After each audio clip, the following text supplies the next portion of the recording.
You say it's like they're not standing. He's in league with a foreign government, and he is committing borderline treason. Well, I believe that what he's doing is absolutely wrong. To fight Governor Brewer, to fight our state when we need help, and to not give us the resources we need to protect our families. What would your superiors in the Guard say about a statement like that, borderline treason? I'm the sheriff.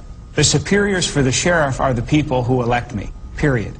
I don't answer to any superiors for comments that I make as a sheriff of Pinell County. Well, what would Senator John McCain say? Ask him. So there you go. Babiou didn't throw me under the bus. He said, well, it is borderline treason.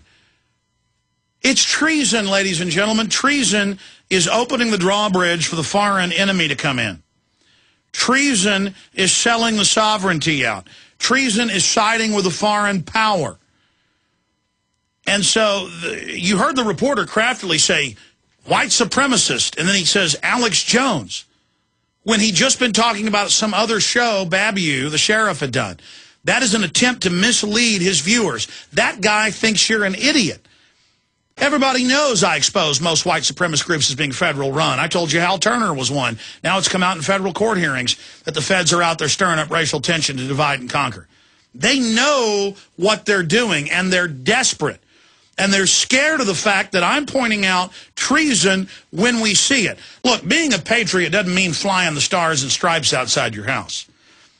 Being a patriot means defending the country against enemies foreign and domestic. Being a patriot means you're against foreign offshore banks and rich New York robber barons looting our country. Being a patriot means you stand up for your country, and you stand up for what that country stands for, the Bill of Rights, Constitution, Declaration of Independence, and that's what I did. And Babiou didn't let that guy have the fake moral high ground. He didn't apologize and squirm, but they want to beat Babiou into submission and teach him a lesson not to, quote, be radical. Being radical means telling the truth. Being radical means not being a coward. We'll be right back. Monday through Friday at 11 a.m. we kick off the live broadcast, Central Time. Back Sundays, 4 to 6 p.m. Central.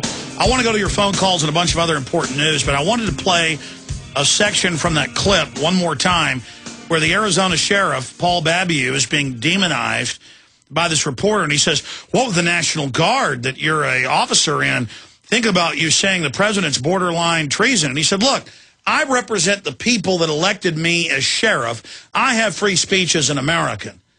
But notice how they try to put it off on the people exposing the treason instead of on those engaged in the treason. This is how they change the subject and try to put us on the defensive. Here it is. What would your superiors in the Guard say about a statement like that, borderline treason? I'm the sheriff. The superiors for the sheriff are the people who elect me, period.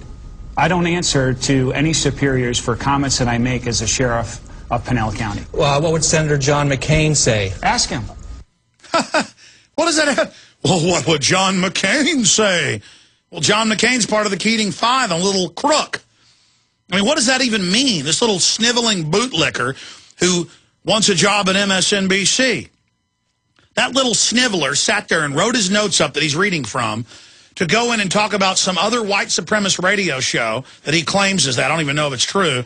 And then mixes my name in deceptively as if that's me saying that. Well, in the court of public opinion, these guys are losing. And here's the decision you've got to make. Do you like these offshore banks looting you and robbing you? Do you like the big government? Do you like the fact they're raising taxes while major police departments across the country are announcing they're not going to protect you from crimes? Do you like the New World Order? Do you like NAFTA and GATT? Do you like globalism? Do you want it to get a lot worse? The fact is, even if they try to shut the web down and talk radio down, it's too late for these people. We have informed the public worldwide about what's happening. And it's only going to accelerate with films like The Obama Deception, An Invisible Empire, A New World Order Defined, and the films we put out. I mean, take The Obama Deception. 25 million times conservatively watched online for free. And it exposes the entire system. That's why Limbaugh and Beck and others now are forced to come out and admit there's a world government, and admit there's a criminal group running Washington, and admit the Republicans are part of it. Because you have done your job. We are having victories. What's the message? intensify everything you're doing. We are cutting these people up. Death by 1,000 cuts. And everything you do is having an effect, and I salute you. Let's rampage through a bunch of calls now. Let's give about 1 minute to each caller because I want to get to everybody. Jeff in Texas, you're on the air. Hello, Alex. Important point about the intergenerational elite. A couple months ago, in studying the carbon tax and pro-human cause global warming movement, I came across somebody that is linked into just almost every major movement and website, and it's Theodore Roosevelt IV, to your point about Rush Limbaugh and the elites. This guy is a former Navy SEAL, and he's an investment banker at Barclays. I think we need to put him on the marquee. Oh, yeah, this is the bankers. I mean, Goldman Sachs is one of the biggest funders of carbon tax. So is, of course, Enron before they went down, and now BP, because this makes all of our normal activity criminal, and then they get to tax it.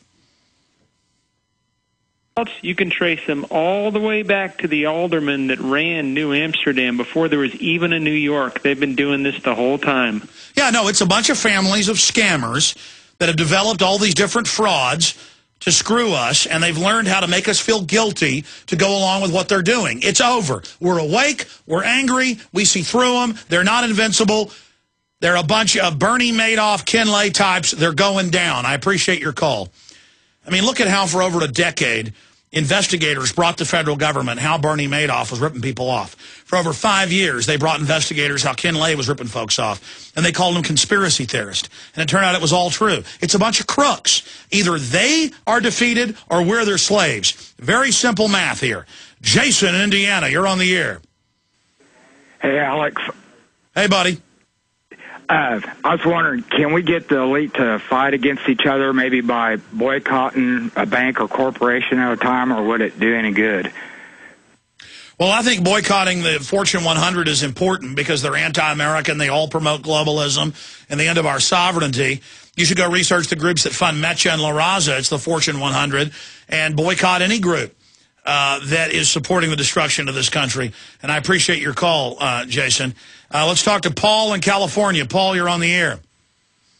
Yeah, I'm just wondering about the investigation of Ron Paul. Is it illegal to disseminate public information, yes, activities of public employees? Yes. That's why people pointed out 6 years ago that McCain-Feingold campaign finance reform was illegal. They said a political pact, 6 months, first 6 weeks, now they've changed it to 6 months, cannot talk about the voting records of anybody. So, yes, the government on paper, now let's see them try to enforce it, I mean, look, until 25 years ago, you couldn't have a radio show and criticize a politician under the Fairness Doctrine.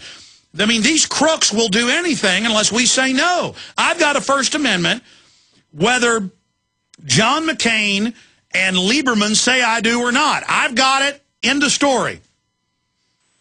Yeah, I agree. Another thing I'd like you to comment on, perhaps, is I'm running into, first of all, my son. I've got 2 grandchildren. My son looks at me and says, not this president. This president is a good guy.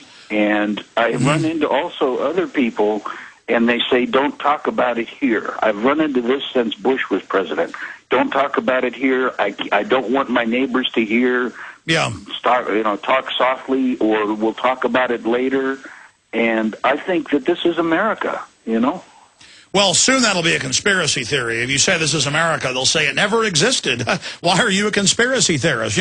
Goldman Sachs is robbing me. Conspiracy theorist. Government health care is a ripoff. Conspiracy theorist. Hey, I want more freedom. Freedom's a conspiracy theory. It doesn't exist. Paul, I appreciate your call. Very central. The point you brought up is so important. I have had so many people say, you're a conspiracy theorist, but shh, the government will get us. And so many neighbors that are scared.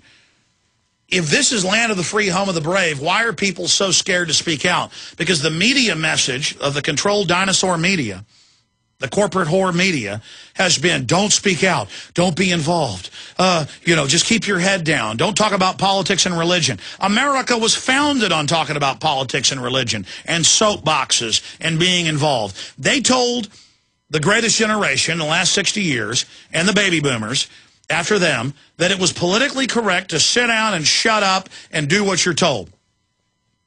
And a lot of people invested psychologically in Obama. They saw the corruption of Bush that was warranted, and the system said, well, here's Obama. But, I mean, here's the thing. Maybe half the public voted, 55% or so. Of those, a little more than half voted for Obama. So you got about a quarter or a little more of the public that voted for Obama.